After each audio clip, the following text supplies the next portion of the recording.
तो पहली बात तो ये कि जो ये लैंडिंग गियर है इसका जी। ये क्यों बाहर है 625 फीट की ऊंचाई पर जाने के बाद भी, जो अनयूजुअल है?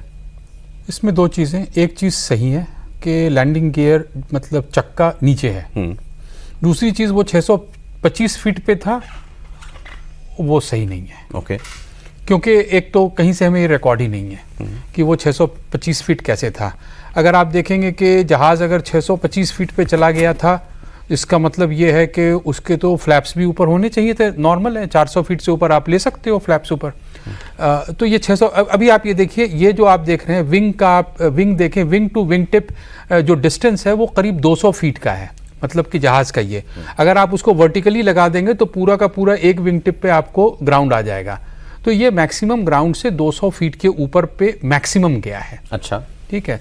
दूसरी चीज़, 200 फीट के ऊपर जाने के बाद जहाज़ के परफॉर्मेंस में थोड़ा डिग्रेडेशन आता है, क्योंकि वो ग्राउंड इफेक्ट से बाहर निकलता है। ग्राउंड इफेक्ट में थोड़े लिफ्ट की मदद मिलती है, विंग्स के नीचे जो हवा दबा होता है उससे थोड़े ज़्यादा लिफ्ट मिलता है और ड्रैग कम होता है।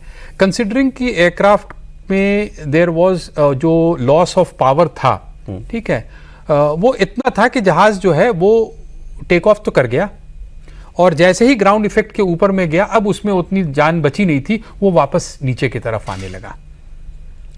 तो loss of power, loss of power कब हुआ आपके हिसाब से?